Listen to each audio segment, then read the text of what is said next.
लेके हाथ में भाई बिलावा बोले ना कहाँ जाए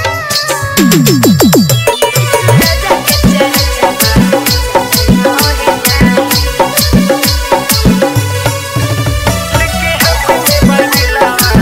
बोले ना कहाँ जाए हमारो बताई देना सखिया साथे तू कहाँ जाही हमारो बताई देना सखिया साथे तू कहाँ जाही अरे कहाँ जाही लेके हाथ में भाई बिलावा बोले ना कहाँ जाही लेके हाथ में भाई बिलावा बोले ना कहाँ जाही जहाँ पे मिला है मुक्ति उधार हम वही जाही जहाँ पे मिला है मुक्ति उधार हम वही जाही हम वही जाही इस राजा के चरचबा चलना वही जाही इस राजा के चरचबा चलना वही जाही लेके हाथ में भाई बिलावा बोले ना कहाँ जाही इस राजा के चरचबा चलना वही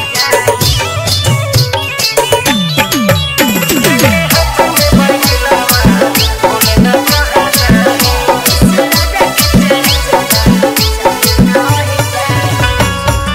ओह जाई के बोल काका तू करही बात बते में काहे ई सुनाम धरही वहाँ जाके करही बाइबिल के पढ़ाई यीशु के नामवा से मिल है चंगाई मन के आराम लायौ सबके कल्याण ला तू कहाँ जाही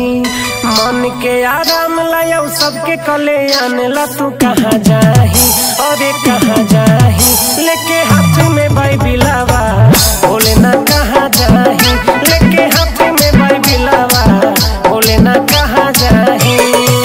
जहाँ पे मिल है बुद्धि ज्ञानमा वहाँ जाही जहाँ पे मिल है बुद्धि ज्ञानमा वहाँ जाही हम वहाँ जाही इस राजा के चरचबा चलना है जाही इस राजा के चरचबा चलना है जाही लेके हाथ में भाई बिलावा बोले ना कहाँ जाही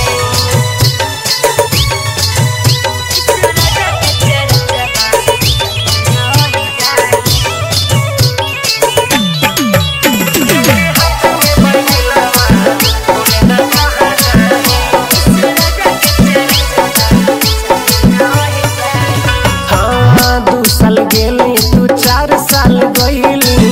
इसके भवन में ज्ञान का तू पहली छोड़ देनी पाप कैले छोड़ देनी छल हो बाइबिल के पढ़ते गईले जीवन बदल हो सोनम सिंघानिया गावेला भजनिया कहाँ जाही सोनम सिंघानिया गावेला भजनिया कहाँ जाही अरे कहाँ जाही लेके हाथ में भाई बिलावा बोले ना कहाँ जाही लेके हाथ में भाई बिलावा बोले ना कहाँ जाही करेला प्रार्थना गावेला भजनिया चरच जाही करेला प्रार्थना गावेला भजनिया चरच जाही चरच जाही इस राजा के चरचबा चलना है जाही इस राजा के चरचबा चलना है जाही।